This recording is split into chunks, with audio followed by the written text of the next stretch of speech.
Well, good morning, everybody. Saturday morning here, and I've got a little project I'm going to do on the baler. I was going to bring you guys along, and hopefully somebody with these balers and learn something from this. But I had that E512 air code, and I couldn't get rid of it. It's kind of been haunting me for a couple years. I ended up calling the dealer. They sent a technician down, and I'll show you guys the repair they did. They just found a bad wire going to the bell size indication module, I guess what you call it. Just had rubbed on the frame, and yeah, rubbed a hole in the wire. And anyway, the technician was great, did a great job. He was only here 15 minutes, was able to find it, so that worked out really well. But we did an inspection on the baler, decided to replace the knife on it, and I wanted to show you guys these bales. And the technician looked at it and says, you know, the way that knife works, it really needs to cut that net wrap like really quick and clean. And when he looked at the knife on mine, he goes, it's pretty thrashed, you better change it out. So, and I got looking at these bales, and it makes sense what he's saying. I was going to show you guys. So look at the net wrap on this bale right here. You can see the end of the wrap is there, and see how it's just, there is nothing square or straight about it. You can see all these frays like this right here.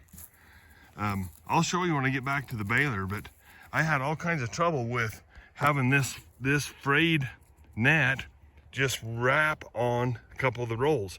What a hassle.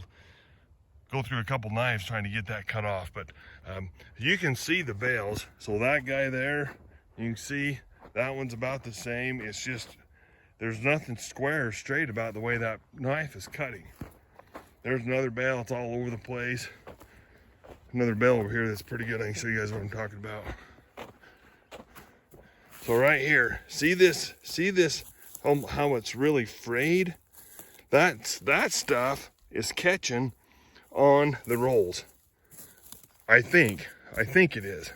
But I mean, you guys can see that's the end of that wrap. It's just almost shredded.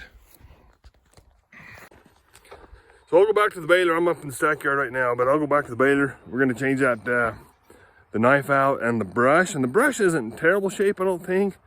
It was only $100 or something for a new brush, so I thought I'd change that out. But I'll take you guys along. But I found it interesting when the guy says that knife needs to cut really square and clean, and I look at my bales and go, that knife ain't cutting clean. So anyway, go back to the baler. All right, guys, got into this brush and knife assembly. I'll show you what I'm doing here. So this guy's the brush, and I just zipped those bolts off. There's just 4 bolts and washers. Then that brush just lifts out. Pretty simple to change. The reason I'm changing it is, see how that brush, all these bristles and stuff, is just bent back. You know, I think probably no reality that brush isn't hurting anything, but I'm into it. You can see that it's kind of been damaged that way. So we're gonna put a new brush in it, and then this piece right here is the knife. And I've pulled that off, sprayed a little penetrating oil on them, try to get those bolts out. So we'll see how it goes.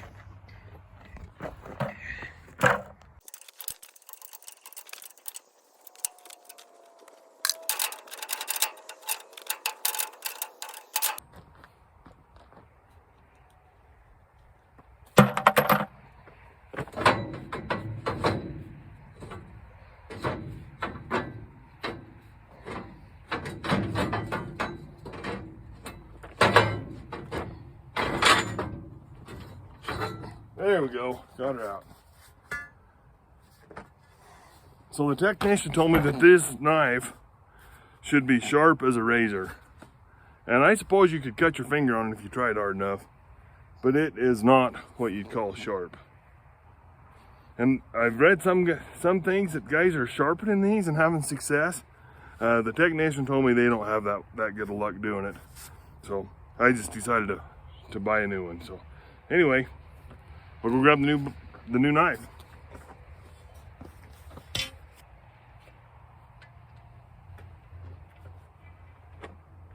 So interesting, it's shipped with a protective, it's almost like a hard plastic coating on it.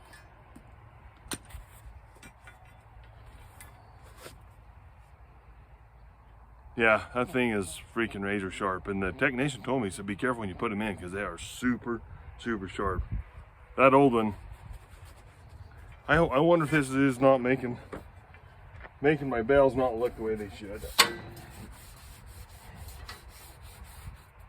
I'm gonna grab some towels and clean that off for a bit underneath.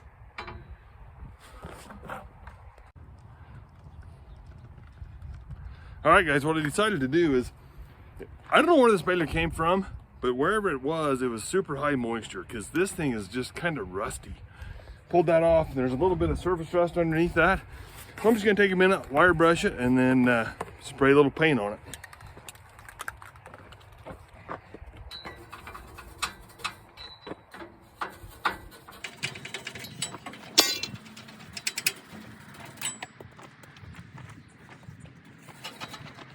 Broke the handle. $5 wire brush set from Farmer Freight. Just give me pay for it.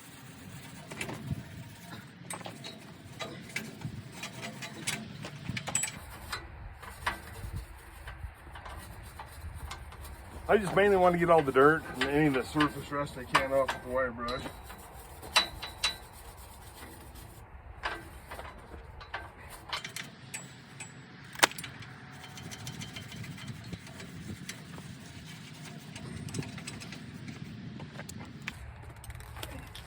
Got some good John Deere green paint from the local hardware store.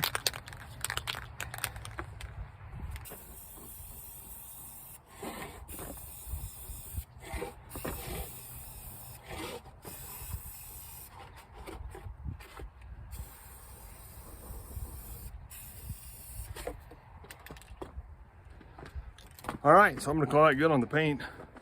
I'll show you guys another little project I'm gonna go. I'm gonna give that, I mean, it's quick dry paint. I think it dries like 15 minutes, but I think that's a good thing to do.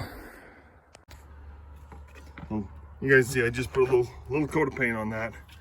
Let me show you something else on this I find a little bit interesting. You guys see that top bearing? See how the paint's all gone from it? I think your paint is almost your temperature indication. The technician told me that top roll is the one that they replace a ton of bearings out of that top roll. And you can see that's what's happened on that one. The bearings failed, paint's all burned off, now it's all rusty. I'm gonna repaint that. There's a few places you can see in there, the paint's all gone. I'm just gonna go through and touch up the paint on this old kid. Another place down here, paint's gone. So I truly believe all this rust, the baler must have come from, you know, eastern Texas, Louisiana, someplace that gets a ton of rain or something. I'm not sure where it came from, but I think it's almost just care. I keep this baler super clean, and if guys running these balers know that every flat spot on that machine, if you bale 5 bales, is covered with hay leaves. And then of course, if it doesn't get cleaned off, hay leaves sit there, it gets rain, then that's what causes all that rust. So I'm just gonna take a minute, we'll touch up the paint. All right, guys, so I got a little painting done. Of course, it's not the right shade of John Deere green. Oh well, it don't matter. But all these flat surfaces here, all the paint was pretty much gone on them on both sides of the machine. This little cover, there should be a cover over these hydraulics right here, and there's not. I'm not sure why. I don't know what they could have done to do that. But anyway, this was pretty rusty underneath, so I just give it all a shot of paint. I just think it's good maintenance. Like I say, those bearings, that paint is kind of your temperature gun. The paint was completely gone off that top one. So I think with a good coat of paint, keep it on your baler, when that paint starts to bubble, you know you've lost a bearing. Alrighty, so we're gonna get back to putting this new knife in. You guys can see I put that coat of paint here, it's dried now. We'll just stick this puppy in, and it's super sharp.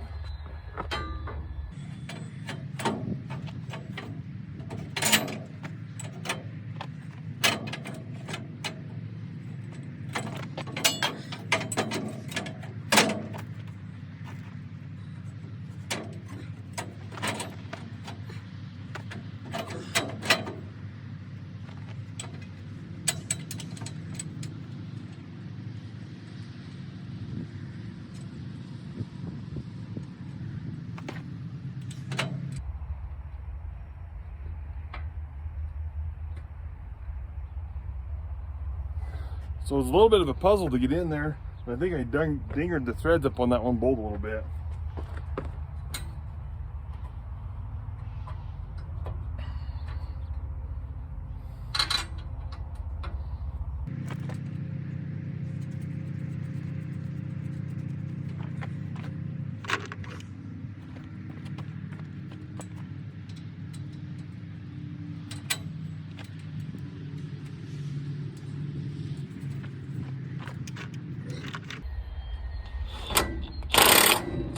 You know, to talk about these cordless tools, I mean, this is kind of big and heavy, but it's a pretty powerful tool, but it's easy to control. I can walk them nuts on there just slow and easy, and it's just real easy to control the variable speed on it.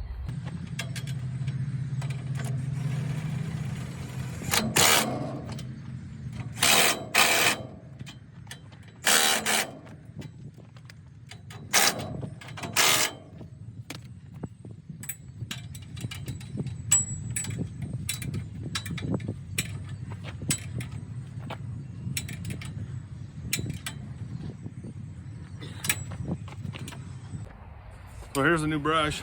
Of course, for me it looks like a concrete broom. If you guys have poured concrete, that's what these brooms are, these real thin ones like that. That's what it reminds me of, but pretty simple piece of aluminum with some bristles on it. I know that it's really important to keep these clean, and I think if a guy kept it clean, you wouldn't probably ever have to replace it. But anyway, they're not that much money. I decided to put one in.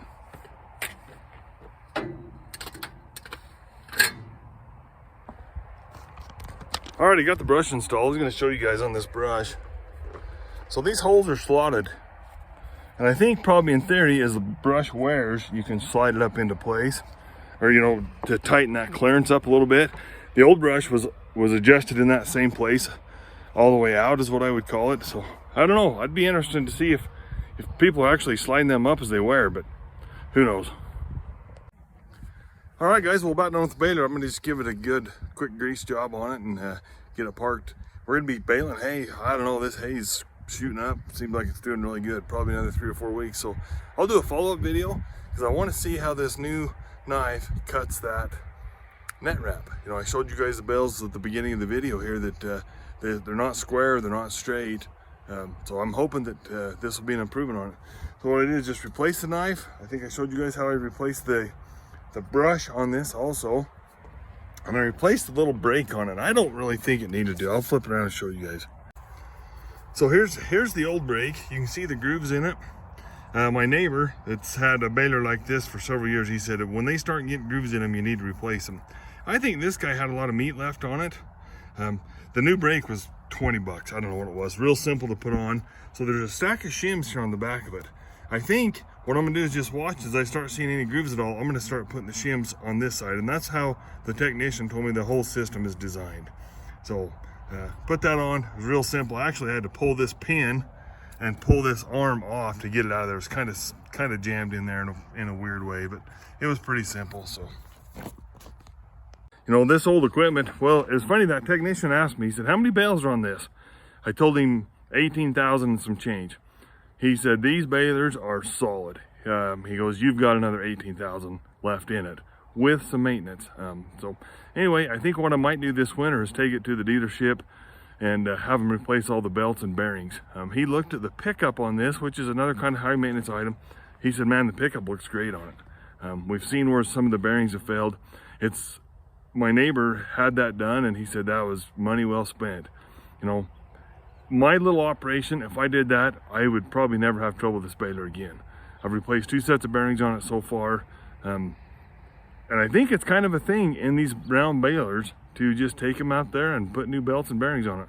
The belts on this are good, I think. There's no splices or anything in them. So I replaced the one belt because it was looking kind of bad, but I don't know, we'll just have to see how the checkbook looks come winter time. But appreciate you guys watching. Please leave some comments if you have experience with these balers. I mean, every piece of equipment in the world, it's got its own little niches. These balers are no different. So, oh, I know one thing I forgot to show you guys is what the air code was causing. Oh, it's on the other side of the baler. Something very simple. A little frustrating to me, but I'm not that great with electronics. But so this right here is the bell size indication limit switch. So that's what it was. He troubleshot it, found 2 bad wires, did a new splice on them, called it good. Only $700 for that. Nothing too serious. Alrighty, well, gonna call this the end of the day. Had a great little morning. The weather's been great. We had some rain last night. It's super humid, but it's a little bit cooler. Still pretty good hay growing weather, I believe. So anyway, thanks for watching. Please subscribe.